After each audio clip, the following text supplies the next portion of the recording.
Nah, yang asiknya di akses bars ini tuh boleh siapa aja, even anak Gitu. kecil aja bisa.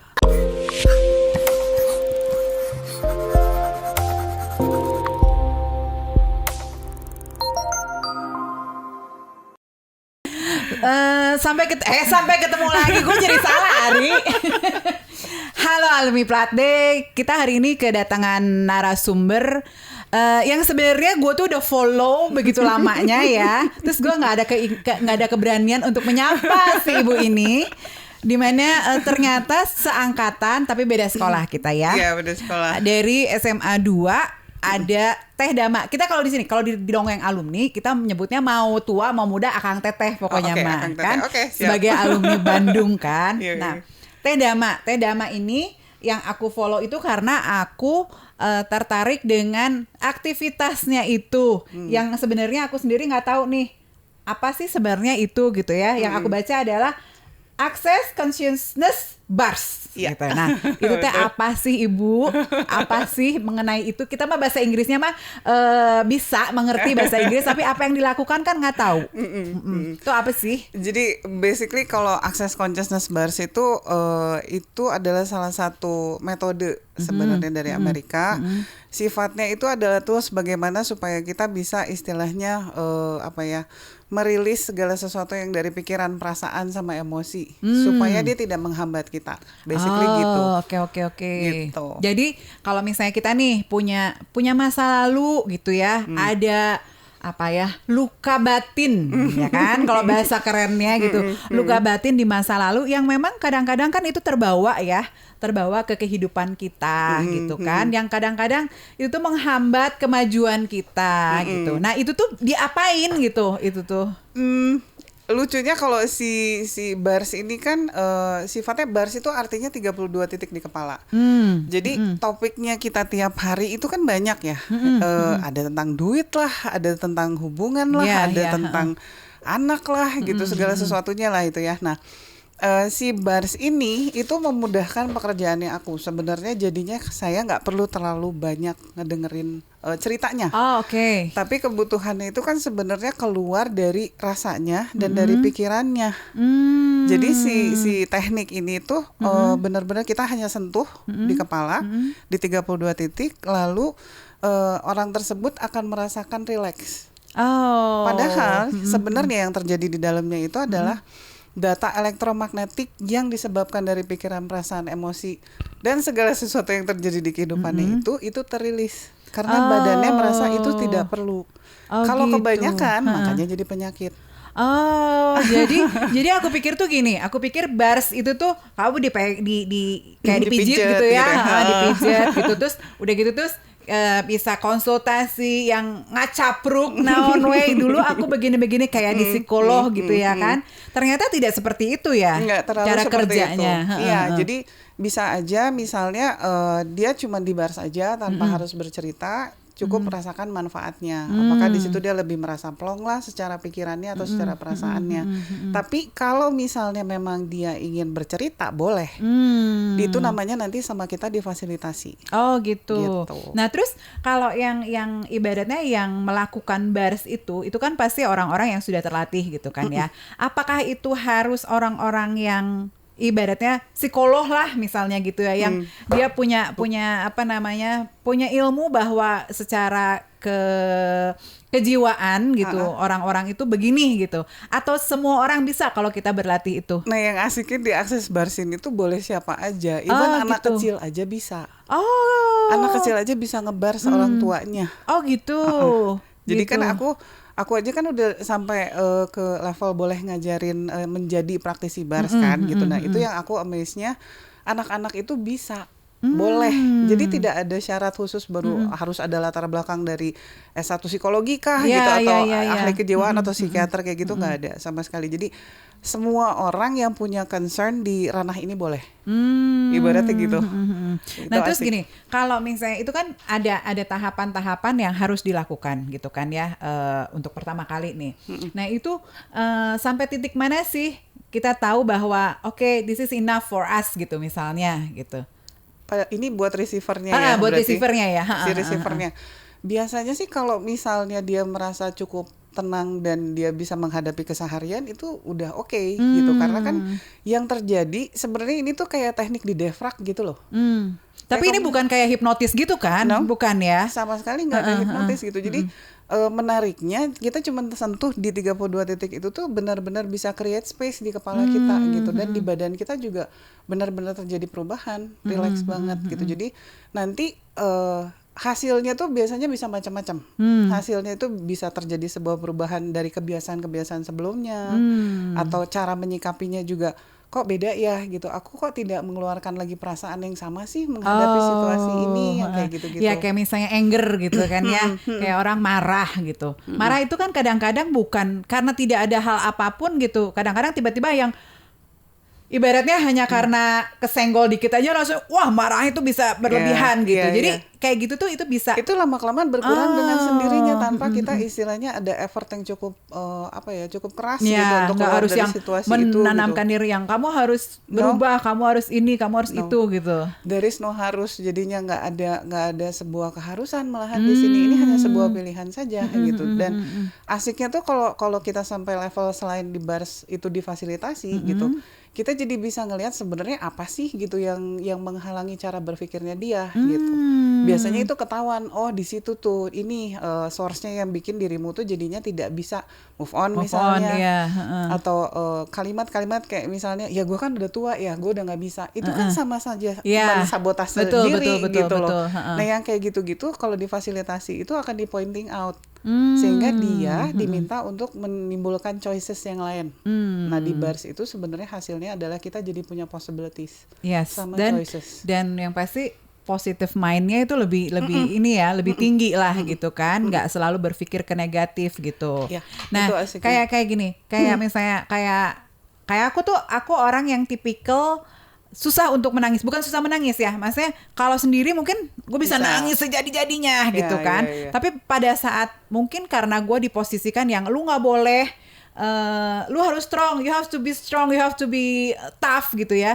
Sehingga kalau di depan orang mau itu masalahnya di depan mata gitu, gue nggak bisa nangis ibaratnya gitu. Nah pada saat di bars itu mungkin nggak sih tiba-tiba gue lagi di bars gue bisa nangis sejadi-jadinya gitu? So far aku selama 4 tahun di ranah bars ini reaksi yang paling gampang terjadi itu orang tidur sampai ngorok gitu. Dan kalaupun misalnya dia pengen dia bangun gitu ya, itu lebih cenderung ngobrol, cerita gitu tanpa ada beban gitu. Dan nangisnya bukan nangis yang histeris, bukan nangis kasus kenyerian gitu ya. Enggak. Jadi memang kenyerian, tapi dia cuman keluarin air mata gitu aja, karena kan dia in a state of frekuensinya udah low.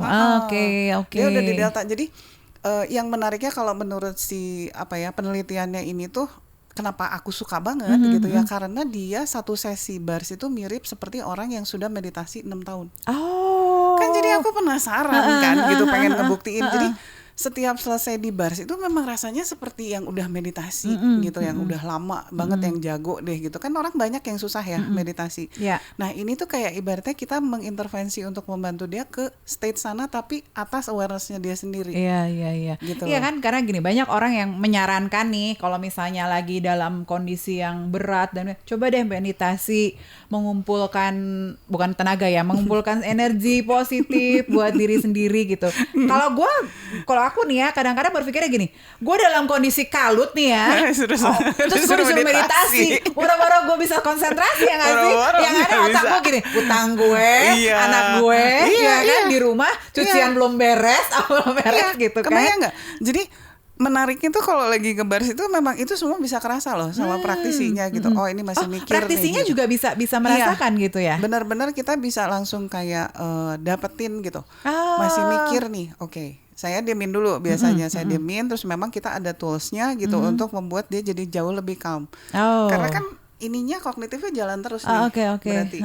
Atau misalnya di sini, sesak gitu. Kitanya juga ngerasa.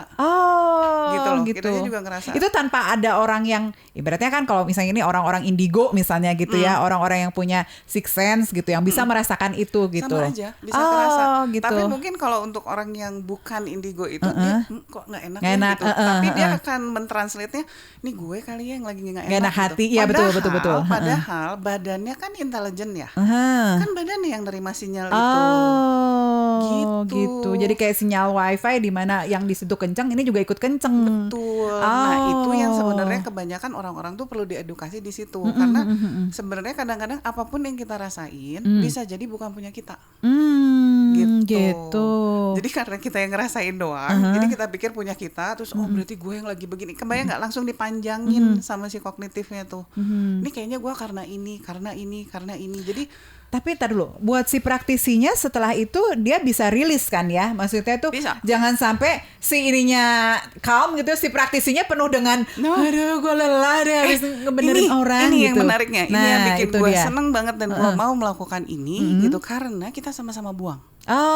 Jadi kita bukan ngambilin, kita sama-sama buang. Jadi kita sama-sama tercreate space. Jadi misalnya gue malu lagi punya masalah sama nih gitu. Nah kita tuh bisa sama-sama buang di area itu. Gitu. Jadi sama-sama menarik banget iya, ya makanya, kayak gitu. Makanya itu yang bikin kok aku semakin sering ngebars itu, akunya sendiri jadi jauh lebih kalem ya. Gitu. Jadi jauh lebih. Jadi sekarang lebih kalem gitu. Kalau kira-kira 10 tahun atau 15 tahun lalu ngapain aja Bu? Macam-macam. Secara anak gaul Bandung yuk kan.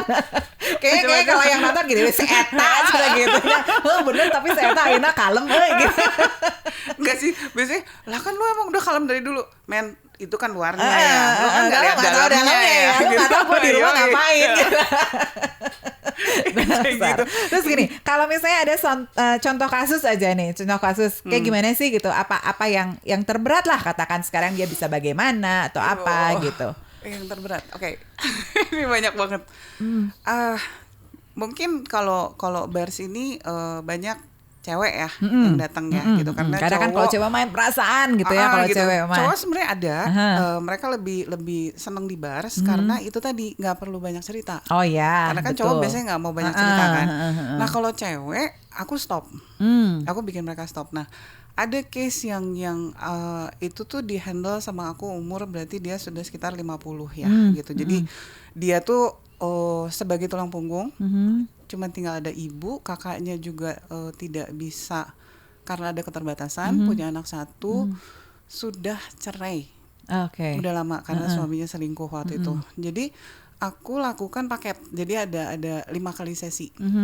Itu sambil di bar, sambil ada body process juga. Jadi macam-macam nih gitu. Body process tuh kayak gimana nih? Itu barsnya buat badan.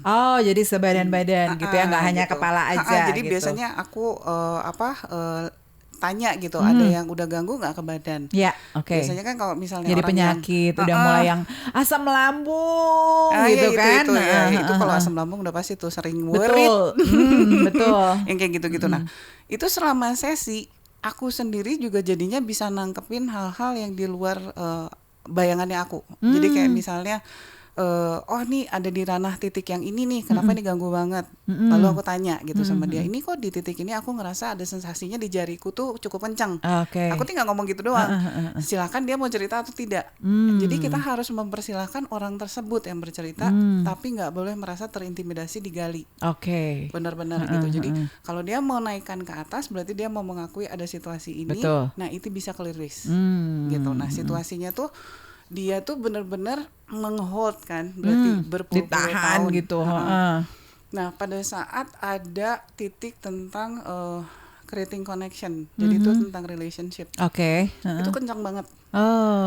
Lalu aku tanya apa yang masih ngehold di sini, gitu kan. Terus lalu dia merasa dia sudah baik-baik saja, sudah forgiving. Saya udah ikhlas, saya sudah nggak ada masalah, aku udah nggak apa-apa deh, laki gue udah kawin, bodo amat, dia juga udah punya kehidupan sendiri gitu ya. Ternyata dia masih ngehold bahwa dia merasa dia tidak sebagai perempuan tidak di-appreciate gitu. Ya, gitu loh. Jadi terbandingkan kan karena dia jadinya memilih orang lain, hidup dengan orang lain gitu kan. Ya kita kan nggak tahu prosesnya. Cuman yang kita perbaiki itu dianya. Apa yang di hold gitu. Dirimu merasa apa nih di sini gitu. Ya mungkin aku masih merasa not enough. Itu kan dalam ya, kalau untuk di usia 50 not enough, tapi dia udah berupaya setengah mati tuh kayak nggak nyampe. Nah karena dia punya pemikiran ini, dia capek. Pasti. Iya. Nah itulah yang dirilis tuh pelan-pelan. Akhirnya aku tanya lagi, pekerjaan gimana? Ya pekerjaannya rutin nih, harus beda kota sama anak. Sementara kan anaknya sendiri jadinya sama ibunya sama kakaknya baru meninggal. Jadi ketahuan lagi karena kakaknya meninggal, dia punya pemikiran gimana kalau gue tiba-tiba meninggal juga. Wah itu langsung create lagi turbulence baru lagi gitu. Tapi itu kan baru pemikiran fear-nya gitu. Itu ketahuan. Jadi layer-layernya nih yang nanti ketahuan sampai pada akhirnya bisa nggak kamu berhenti dari kerjaan kamu? Aku bilang gitu. Gak bisa dong, karena itu sumber source-nya. Tapi you need to do something yang bikin lo happy sebenarnya. Apa itu? Ya aku dulu tuh seneng bikin craft, dia bilang gitu. Terus tiba-tiba ya out of the blue dia pulang ke Jakarta nih, kerja lagi, balik lagi gitu kan. Aku udah ngomong duluan ya, di lay off. Oh gitu. Terus aku bilang, yes! Aku gitu ya. Sampai terus ini anaknya makan apa? Dia langsung pikir gitu, lu gila lu ya gitu. Kenapa lu yes? Mbak, akhirnya Mbak akan pindah ke yang seharusnya malahan. Karena ini lu maksain kemarin dengan intensi gue harus betul anak gue yang ngurus apa gue yang ngurus apa segala macam itu tuh sebenarnya udah ngeberatin diri tanpa lu sadari. Nah, karena ini mungkin karena itu tadi tidak ada keberanian untuk melangkah ke yang lain karena takut ini tidak karena safe dia pikir gitu. Dia nggak punya pilihan. Iya betul. Dia pikir pilihan ini tuh udah yang terbaik. Sekarang dia happy banget. Dia jadinya masak, dia jadinya bikin craftnya lagi, bikin ini itu keren banget. Dan akhirnya dia meng-create much more happier. Ya, dari muka. Dan pekerjaan yang dia dapat pun juga akhirnya jadi lebih totalitas ya, karena dia dalam kondisi yang dia bisa hadir jadinya gitu ya. Jadinya dia bisa hadir buat ibunya, jadinya dia bisa hadir buat anaknya. Jadinya dia bisa hadir buat dia. Iya, betul. Ketimbang dia lakukan ini hanya karena siapa lagi yang mau ngerjain gitu. That's like itu yang di-eliminate. Kalau difasilitasi itu jadinya kayak gitu.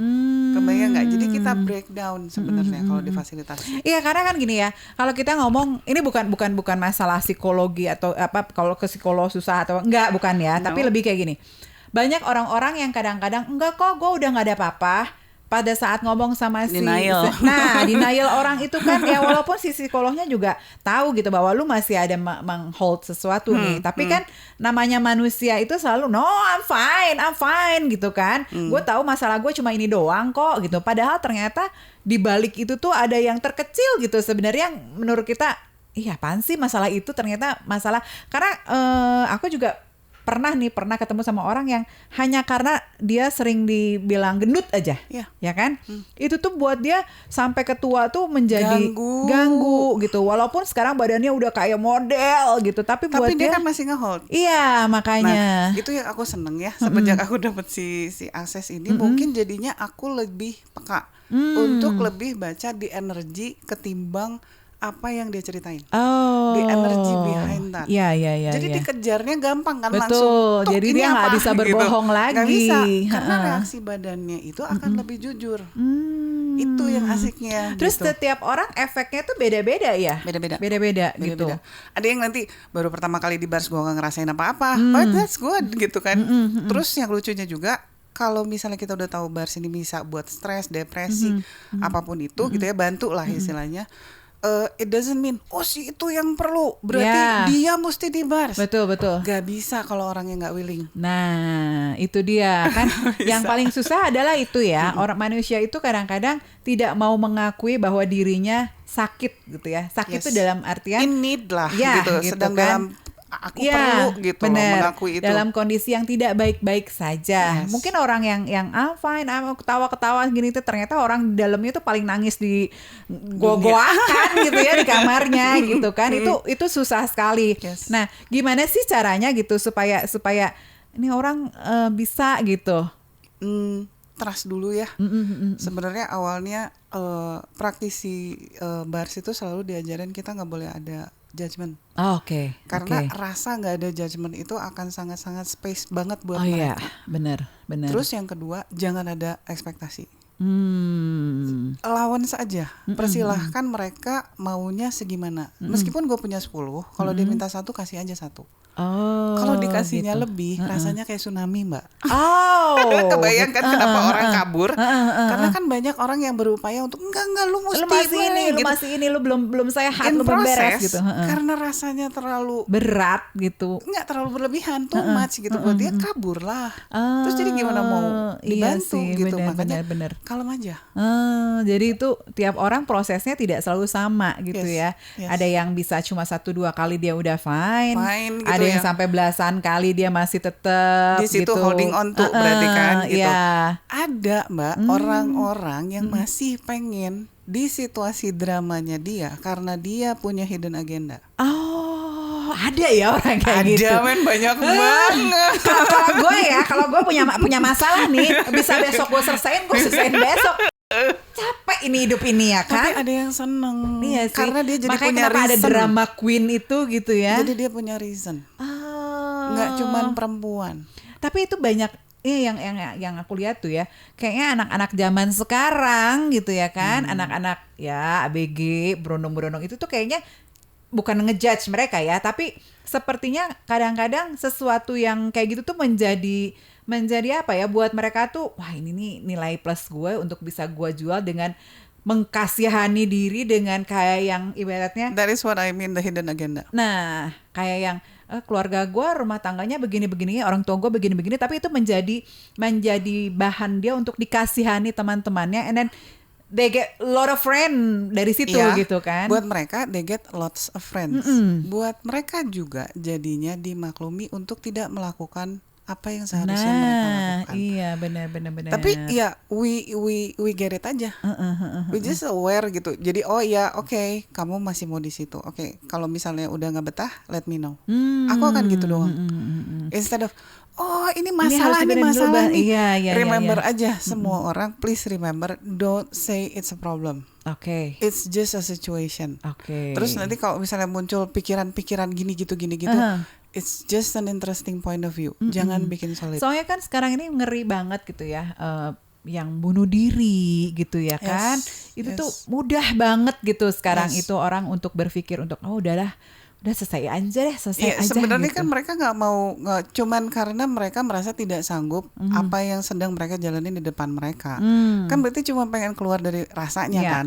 Nah itu makanya aku tuh kalau di setiap tahun nih ya, setiap bulan September itu memang kita selalu ngadain baksos bars buat suicidal awareness. Karena kita menjangkau yang itu. Iya. Gitu loh. Karena aku aku belajar grafologi ya, which is kadang-kadang teman-teman ada yang lu bacain dong, liatin tuh tulisan anak gue, atau misalnya adalah mereka pun yang sedang stres gitu. Gue nggak tahu nih gue nggak punya masalah, tapi kenapa gue kok kayaknya kayak terbebani sama hidup gue gitu. Ya coba deh gue lihat tulisan lo, karena yang namanya grafologi memang ilmu, tapi kan itu tidak bisa berubah gitu, dan gue bisa membaca itu gitu.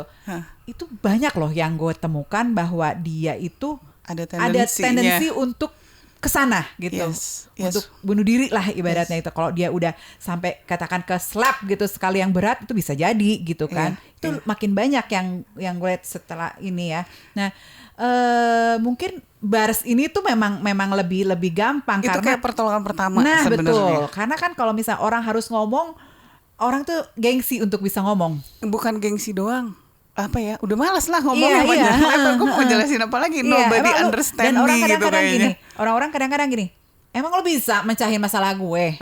Itu. Iya kan? Kalau ketemu sama orang yang ngomongnya kayak gitu, udah mendingan gak usah dibantuin. Emang dia gak mau, gak akan keluar dari situ. Dia akan ngebuktiin malahan semua orang gagal ngebantuin dia.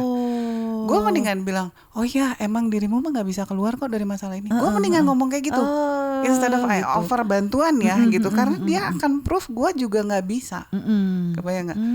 Gitu. Jadi memang si bars ini akan rilis kalau memang orang itu menerima dan benar-benar mau untuk berubah, mau untuk merilis semua apa yang terjadi gitu ya.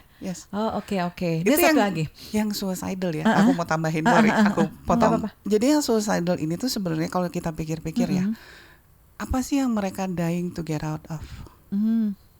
Apa yang mereka pengen keluar dari situasi apa? Cuman itu doang. Itu doang, iya. gue udah nggak their mau lagi head. ngadepin ini gitu Iya, kan. sebenarnya their head. Apa Iya. ya, semua kata-kata yang dia masukin ke kepalanya dia dan semua Kalau gue efek-efeknya nggak ada itu di dunia ini selesai udah gitu kan. gitu. Jadi reaksi badannya kenapa in pain? Tahu nggak sebenarnya apa itu? Si badannya protes. Oh. Itu aslinya gitu tau ya. nggak? Jadi bukan berarti I'm in pain, tapi si badan ini justru ngasih tahu gue nggak setuju dengan cara berpikir lu, makanya gue kasih painnya tambah gede. Gitu ya. Sekarang gini, kalau overthinking sakit kepala kan? Iya betul. Terus kalau misalnya worried nyeri beteng tuh. So, gitu berarti kan. is there something wrong about what you think gitu lah. Itu kan yang mesti dipikirin. Nah, itu yang enggak banyak orang. Gini, kalau sekarang di dunia ini di sini sekarang kita dalam kehidupan yang penuh beban dibanding sama dulu mungkin ya. Makanya kenapa sekarang yang namanya cancer itu udah kayak kayak orang sakit kepala gitu ya. Kayaknya bukan hampir semua orang ya, gampang gitu orang yang sakit apa, ternyata dia cancer, itu juga mungkin starting dari situ juga, karena kan selalu dibilang bahwa orang ini jangan sampai stres ya, takutnya nanti begini begitu gitu, dan itu kesana gitu. Sebenarnya si badan nggak setuju dengan cara berpikirnya lu. Makanya lama-kelamaan kalau ditumpukin terus, dia jadi kanker. Nah iya makanya. Kayak lung cancer aja, itu kan karena kesedihan sebenarnya. Bukan perkara banyak ngerokok doang. Nah, no. Iya. Oh jadi kita boleh ngerokok ya? Terus nanti kita ditanya kita sedih apa sih gitu. Di luar yes boleh. Gitu. Jadi kerennya tuh banyak menemukan jawaban-jawaban di balik itu gitu loh. Itu yang kerennya, cancer tuh di-create loh. Ini aku mau cerita ya tentang yang cancer ini menarik banget karena aku terakhir kebetulan orangnya udah meninggal. Aku waktu itu sempat bantu dia pakai bar sama body process gitu ya. Itu betul-betul aku bisa menemukan reason kenapa dia jadi kanker rahim. Oh, oke. Jadi basically si kanker rahim ini muncul karena dulu ternyata dia pacaran sama orang nggak jadi kawin, lalu dia udah ML. Oh, oke. Jadi dia blaming. Oh. Dia kayak menghukum badannya dia sendiri karena sudah berbuat dosa. Gila ya, bisa sampai kayak gitu. Itu ketahuan karena naik ke permukaan gitu loh. Jadi actually what happened, bukan hasilnya tiba-tiba jadi kanker rahim gitu and then suddenly kasihan gitu, kita enggak. Ya oke, secara medis memang dia punya change buat gampang terkena penyakit seperti itu jadinya, gitu ya. Karena we put a lot of energy, blaming, judgment. Iya kayak listrik aja begitu pas semua ditaruh di ranah itu kan. Nah ya udah jadinya apa?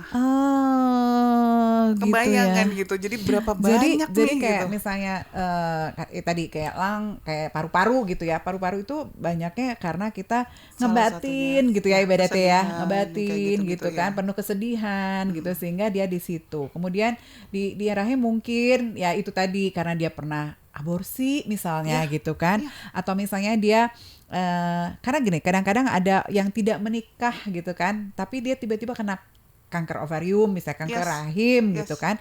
Itu mungkin karena yang punya pemikiran dirimu sampai akhirnya menghukum dirimu dengan pemikiran-pemikiran itu. Karena kan itu kan benar-benar self blaming. Waduh, menarik banget ya ini ya. Kayaknya gue di sini gue belajar sama Ibu Dama ya. Gue langsung besok kayaknya gue mau training nih. Gue mau nggak training dulu. Gue mau di bars nih. Gue pengen tahu kenapa sih gue dulu, gitu ya. Tapi memang benar, sebelum kita menolong orang kan kita harus menolong diri kita sendiri dulu dong, ya kan? Gimana mau menolong orang kalau kitanya sendiri juga masih in pain katakanlah gitu kan? Susah antarnya. Nih aku ada satu hal yang sangat menarik lagi. Dulu waktu pas kejadian gempa itu, ini karena gue udah follow lama ya, gitu kan? Aku ngelihat bahwa Dama waktu itu datang ke sana untuk ngebars anak-anak dan orang-orang yang di situ trauma. Itu apa sih yang terjadi? Gue penasaran nih, gimana sih gitu loh. Jadi mereka. Gini, waktu pertama kali aku ikutan bars itu, aku memang punya promise. Kalau sampai terjadi bencana di Indonesia, ini tuh salah satu tools yang paling gampang kita langsung terjun di tempat, nggak usah bawa apa-apa, cuma cukup diri kita handle langsung di tempat. Buat orang-orang yang trauma, buat orang-orang yang shock at that time. Karena pas datang ke sana pun aku cuma pakai kalimat trauma healing, mereka tuh udah langsung ya saya mau whatever that is. Karena kan kondisinya mereka memang udah mencakam kan, penuh ketakutan, udah gitu. gitu. Terus menghadapi yang rumahnya hancur, keluarganya tiba-tiba nggak ada gitu. Itu minimal kita bisa bikin tenang dulu merekanya, karena tidak create chaos kan. Itu kan satu desa gitu jadinya. Nah, selesai sama kita di bars, itu kita ajarin yang pertolongan pertamanya ke mereka. Jadi kalau terjadi lagi, mereka bisa melakukan terhadap mereka. Oh, itu keren banget buat sih. diri sendiri ya. Iya, nah iya makanya itu lagi ngebars tuh sambil ada gempa juga gue. Iya pasti kan itu terus-terusan kan. Iya. Makanya yang aku bilang gini, ya luar biasa banget sih, gercep banget gitu ke sana. Terus banyak yang di bars itu kan aku lihat di story IG itu kan. sampai malam. Jadi pagi nanti ada tuh sebelum mereka berangkat, terus udah gitu nanti siang kalau mereka lagi istirahat ada, terus nanti malamnya tuh ngantri udah kayak ke dokter. Jadi nanti yang keluhannya aku tuh ketiban kemarin, gue bukan fisioterapi, tapi luckily gue belajar body process kan, jadi aku bisa istilahnya kasih something yang bisa meringankan. Betul, jadi gitu dia loh. Apa yang dia rasa sakit itu sakit tetap ada, tapi dia tidak merasakan itu menjadi beban buat dia, mungkin gitu ya. Betul. Itu lumayan helpfulnya cepet sekali. Iya pasti, udah pasti gitu itu. Loh, mereka jadi jauh lebih tenang, bisa ketawa lagi. Terus kan yang setiap kali gempa tuh mereka langsung muat gitu. Ya, karena langsung, kan gempanya tuh bukan gempa goyang gini loh. Betul. Ini tuh gempanya gini. Oke, jadi nggak ada balance nanti di mereka. Terus mereka kebayang nggak kejadian siang bolong berkali-kali. Iya. Itu kan semua lagi beraktivitas, anak ada di mana, orang tua ada di mana gitu. Nggak kan. usah gitu lah, kayak kita aja di rumah kayak sekarang nih malam gempa di tempat tidur gitu ya. Begitu ada gerak sedikit aja, ini gempa ya gitu. Apalagi mereka ya. Apalagi mereka yang harus tiap hari, yang which is terus-terusan gitu loh, dengan kondisi udara waktu itu tuh pagi-pagi tuh berarti panas banget karena matahari kita kan di lapang tuh, harus di lapang. Terus nanti rada sorean dikit udah hujan, malam-malam tuh angin. Jadi mereka bener-bener secara kondisi kesehatan imun udah pasti turun. Nah si bars ini aku senengnya tuh bantu juga imun naik. Oh, itu, ya karena gitu tadi ya, karena kan ibaratnya pikirannya dikeluarin ion, gitu kan, ion di dalam tubuh ini tuh udah balance semuanya, iya. Otomatis kan body imun juga naik ya. Gitu. Itu yang asiknya aku di sana tuh 5 hari. Kayaknya kalau kemarin aku nggak ada event tuh, mungkin aku lama. Gitu. Karena memang aku di challenge juga sama temen aku yang memang dulu pernah ikutan tsunami, yang gempa tsunami itu. Jadi mau turun nggak lo? Ayo, gue turun sama Mas Andang waktu itu. Dia waktu itu yang di Jogja dia ikut. Jadi dia udah terbiasa dengan nah, yang ini si trauma aku bener-bener itu ya. Ibaratnya pertama kali dari seluruh Indonesia tuh waktu itu aku pertama kali terjun nih, kasih langsung ke mereka gitu. Oh benar berarti apa dan yang aku bayangin. Dan efeknya juga langsung bisa kelihatan saat itu gitu loh. Jauh bagaimana lebih relief ya buat merekanya, relief banget gitu. Jadi merekanya lebih bisa jadinya mengkoordinasi kesehariannya harus ngapain, karena kebayang nggak mereka tuh harus berpikir ini semua mereka nggak punya gitu kan, karena hancur gitu semuanya. Terus nanti gue ke depan hidup mesti gimana, rumah kan tiba-tiba hilang, barang-barang masih ada, masih bisa diambil-ambilin gitu, tapi kan rumah ya itu kan it's like something yang yang mereka kayak miliki direnggut gitu aja gitu kan, yang nah, gue mau di mana gitu. Dan itunya yang kita pelan-pelan facilitate juga gitu ke orang-orangnya. Asik sih, maksudnya merekanya juga welcome ya gitu. Jadi mudah buat kitanya karena kami juga datang dengan tidak banyak ina-inu gitu kan ya. Terus yang saya di sini untuk layanan trauma healing. Silakan yang mau datang masuk langsung gitu, nggak pakai harus ngejelasin dulu bars itu apa, enggak. Pokoknya pokoknya gue yang penting gue bisa relief, gue bisa tenang hidup gue gitu kali ya. Udah kalau dalam kondisi kita orang mah pasrah kan ya, pasrah gitu. Banget. Tapi justru dengan kepasrahan dan dengan mereka menerima prosesnya itu prosesnya lebih mudah. Iya, jadi lebih Oke. Daripada istilahnya gue banyak nanya-nanya gimana rasanya bla gitu. Aduh, kayaknya itu nggak penting banget gitu. We need to do something, action aja langsung yang memang ke merekanya juga bisa ada efek gitu. Oke, jadi sekarang gini, buat para alumni Plat D yang ibu-ibu nih, kan banyak nih ibu-ibu alumni Plat D ataupun juga yang masih baru lulus kemarin gitu, yang merasa there is something wrong with me atau dengan anaknya atau dengan part of the family gitu, part of family yang sekiranya gue pengen tahu deh gitu kan, gue pengen tahu banget ini sebenarnya ada apa sih dengan saya, kayak misalnya kok saya kalau maju ke depan itu kayak susah banget sih gitu. Mungkin juga itu ada yang membuat Something sebenarnya yang nge-hold, betul, yang nge-hold itu bukan masalah karena gue nggak dapat kerja, bukan mungkin gitu ya, bisa jadi karena kepedeannya dia setiap kali kalau pas lagi interview itu ada yang salah mungkin gitu kan, atau pakai energi apa lu pada saat lagi betul, nanggepin energi orang lagi itu. lu nya nggak pede Betul. karena lu punya pemikiran misalnya aduh gua tuh bukan siapa-siapa gitu. Nah itu kan udah itu efek, kan juga efek nah gitu itunya kan yang disadarin itu mereka boleh datang kemana? Boleh datang ke Dhamma Center di Jalan Halmahera nomor 4. Halmahera nomor 4 di Dhamma Center. Itu tuh berarti pas di Pengkolan gitu, di mana belah dia mana nih? Dia sebelah banget Perisai Husada, depannya Kesdam. Oke, aku tahu kalau di situ.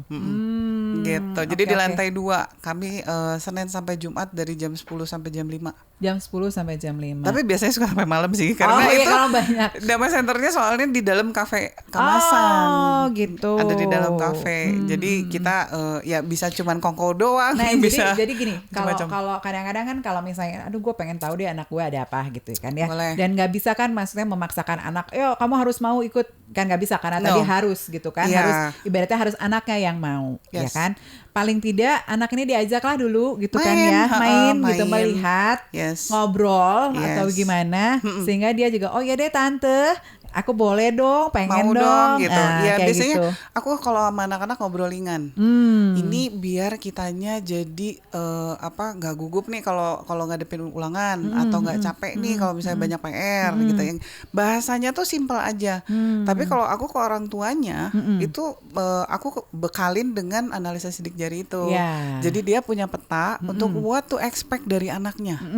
Jadi nggak ngebanding-bandingin lagi sama anak lain. Betul. Itu yang enaknya. Jadi dari situ kita bisa lihat punya peta, ada case apa di bars, lalu lihatlah perubahannya gitu. Tanpa harus cangcingcong nih sama anaknya. Jadi berarti kalau di Dhamma Center itu dia ada untuk sidik jari juga, ada, ya kan? Udah gitu terus untuk yang si bars ini, ada. Terus untuk yang body juga, ada body proses, ada body proses gitu ya. Jadi nggak hanya yang punya bukan kesalahan ya, ada something yang main gitu, tapi ada yang ngerasa badan gue kenapa ya gue dikit-dikit gue migrain gitu. Itu juga mungkin bukan bisa hanya sekedar penyakit aja gitu. Oke, lu punya karena lu makannya kolesterolnya tinggi atau apa ya, salah lu kalau di situ ya kan. Lu tahu nggak kolesterol itu apa? Apa? Jadi belakangan tuh aku baru tahu bahwa itu adalah mekanisme tubuh untuk menanggapi stres. Nah, kan ternyata bukan penyakit. Tidak hanya penyakit, itu mekanisme dalam tubuh untuk menghadapi itu situasi yang aku cukup percaya untuk itu gitu ya, karena aku merasakan back beberapa tahun 10 atau 15 tahun yang lalu yang namanya kita masih dalam proses usia gitu kan ya, dengan masalah A B C D E F G gitu. Ini penyakit tuh kerjaan ya tiap bulan diinfus di IGD karena asam lambung, infus IGD asam lambung, gitu hidup gue ya kan. Tapi yang kesini-sini mungkin udah semakin dewasa, semakin tuir gitu, sok-sok dewasa gitu tua semakin berusia mungkin cara pola pikir berubah, udah gitu terus mungkin lebih ya udahlah enjoy life. Kalaupun ada masalah ya lu mau 5 tahun ke depan ya lu harus hadapin, lu harus ini. Akhirnya kayaknya ini udah berapa tahun lepas dari obat gitu, nggak pernah lagi yang begitu-begitu gitu. Tapi kayaknya kalau dengan ada bars ini kayaknya gue lebih my life is fine. Kalau mau tahu ya, gue semenjak sering di bars itu malahan makin kreatif.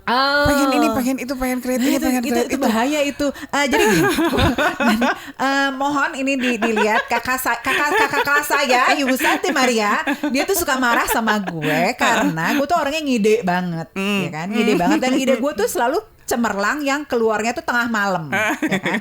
Kayak bikin, dan gue tuh orangnya yang selalu gue harus ini dan semuanya tuh yang waduh ini gini gitu ya. Gue bisa tengah malam telepon dia, gue pengen bikin reels ya, hanya sekedar reels nih ya, reels IG. Tapi gue mau pakai voice over gue, terus gambarnya gue mau begini gitu kan. Gue orangnya kayak gitu. Kalau misalnya saya di bars, kemudian ide saya itu lagi, kebayang gue bisa bikin film nanti. Emang, siapa tahu Ya? it's time kali. Abis ini gue yang bikin iklan-iklan ya kan. What else is possible? Yes, yang tadinya betul, kita ya. berpikir karena udah tua nggak mungkin. Nah, iya. Itu loh Nah, maksud berarti aku. gitu juga para alumni Plat D yang sekiranya merasa gini, gue mah udah tua, udah nggak produktif. Aduh, segala forget macam it deh gitu ya, kata-kata forget it itu. gitu ya. Cobalah kita di bars gitu kan, mungkin ada sesuatu yang menghold kita sampai kita tuh punya pikiran selalu yang gue mah apa aku sabotase mah apa diri atuh, itu bertahun-tahun ya, kayak gitu-gitu gue mah padahal tukang masak gitu ya, ternyata dia punya keahlian lain yang sama dia tuh di hold gitu ya. Bisa jadi bisa jadi beneran. Oke, kayaknya nih udah ngacap panjang lebar. Kalau misalnya dipanjangin lagi, pertanyaan gue akan tambah banyak. Gitu. Yang ada gue boleh nggak di bar sekarang? Boleh banget. Terima kasih banget, udah ada waktunya, udah nyempetin. Ntar kapan-kapan kita ngobrol lagi, mungkin tentang hal yang lain, gitu kan ya. Boleh. Atau misalnya kalau alumni Plat D pada mau langsung datang ke Halmahera, mangga bertemu dengan Teh Dama. Oke. Terima kasih banyak Thank you. waktunya. Thank you banget. Terima kasih Plat D. Bye. Bye.